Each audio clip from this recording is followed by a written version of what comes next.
Ladies and gentlemen, please welcome CTIA Chairman of the Board and President and CEO of AT&T Mobility and Consumer Markets, Ralph de la Vega.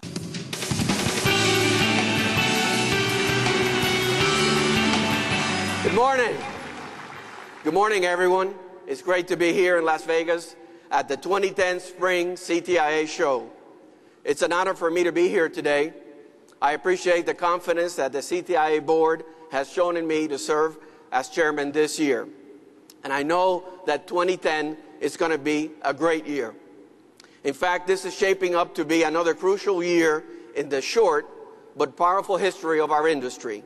I believe we're on the threshold of a revolution not just for our industry, but for our society.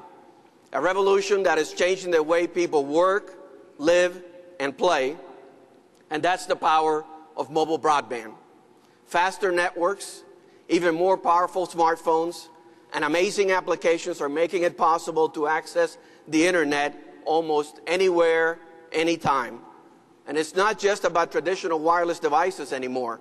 It's about a whole host of wireless products, services, and applications we probably couldn't have imagined a few years ago. We have a rare opportunity to leave a permanent mark of innovation for our industry and growth in our economy. That is our goal, that is our challenge, and it's what I would like to talk with you about this morning. First, I would like to briefly talk about how mobile broadband is transforming our lives and our work. Second, I would like to talk about the U.S. wireless industry's deployment of mobile broadband and next-generation technologies. Last fall, I spoke with you and showed you how the U.S. was leading the world in wireless. Today, I am taking that a step further and show how we also lead the world in mobile broadband. Third, I'll discuss why the U.S. wireless industry is at an inflection point. Simply put, we're facing unprecedented demand for services enabled by mobile broadband and next-generation technologies. How we respond both as individual firms and as an industry will determine our future success. And finally, I want to touch on the industry's imperatives we face in helping meet that demand. Let's take a look at how mobile broadband is transforming healthcare. One leading provider of cardiac monitoring products is helping doctors and patients remotely monitor heart arrhythmia through personal mobile devices. Look at the impact on public safety.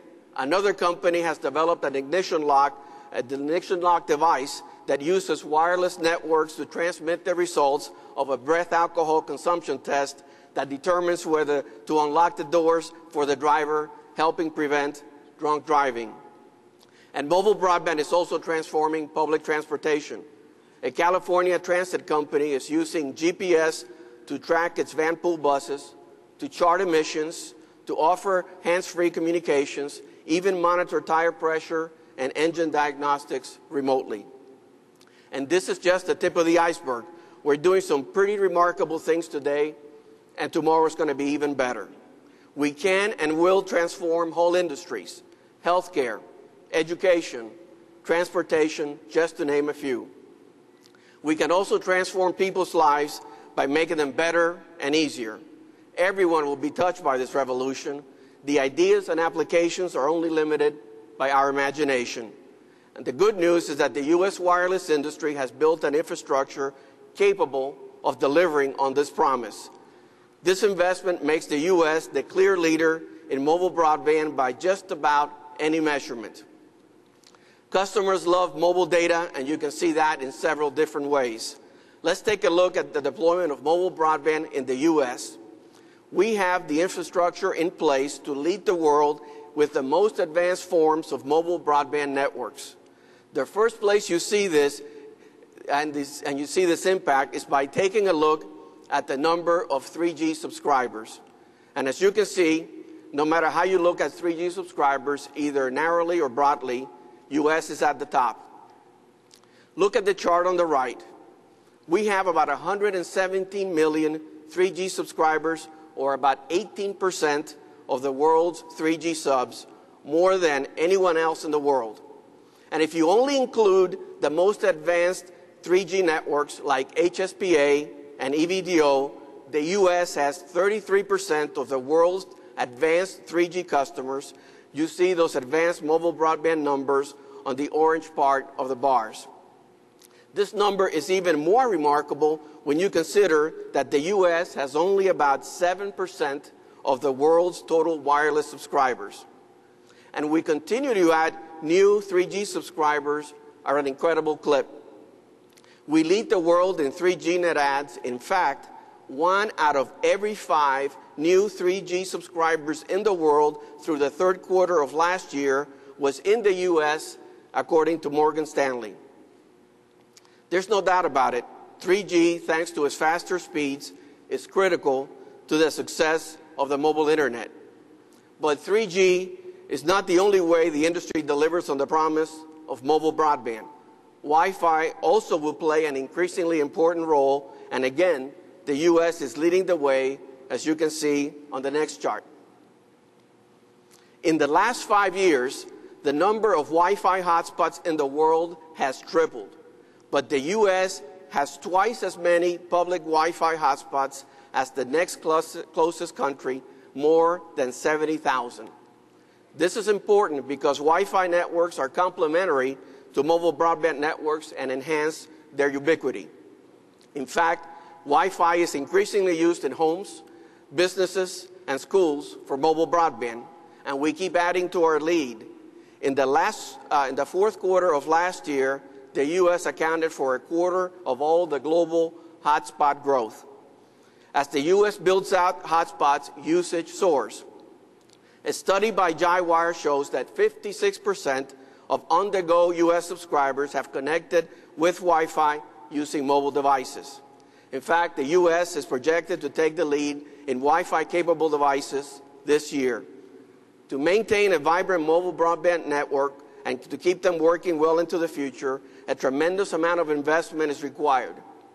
So let me talk now about the investment that is required and compare that to the rest of the world. On this chart, you see that no other country invests a larger percentage of their wireless capital expenditures on mobile broadband than the U.S. This year alone, U.S. carriers are projected to spend up to 80% of our wireless capital expenditures on mobile broadband, according to the GSM Association. But that's not all. Investments in backhaul and landline networks are needed to take full advantage of mobile broadband. This drives fiber investment and enhances mobile broadband. The 4 largest U.S. carriers alone have publicly announced their intent to invest at least $45 billion plus this year in our country's communications networks. Of that, about $22 to $23 billion will go directly to wireless infrastructure. And it is always important to remember that this investment happens, at least in part, due to the fact that the industry has been kept free from heavy-handed regulation. Some of this investment will be directed to the next generation of mobile broadband networks, or 4G. And as you will see, the U.S. is leading with the deployment of long-term evolution, LTE, as well. Looking at the chart on the left, you can see that the U.S. is expected to have a large share of the LTE network spending this year, accounting for as much as a third of the total global LTE investment in 2010. And keep in mind, that's despite the fact that the U.S. only has 7% of the world's wireless customers. And that's on top of the investment U.S. GSM carriers are also making in HSPA to further increase 3G speeds. LTE is becoming the de facto global 4G standard. Already, 59 operators in 28 countries have selected LTE, and the U.S. is expected to be the first country to deploy LTE on a large customer and geographic scale. This demand will scale and drive down costs around the world.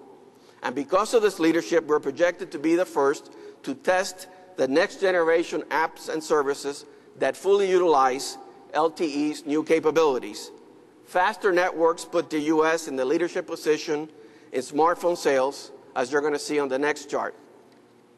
By far, we lead all countries in smartphone sales, with expected 2010 sales of more than twice that of the next nearest country, which is China.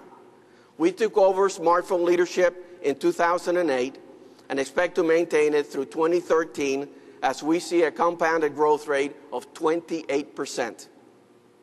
It's more than just selling the most, though.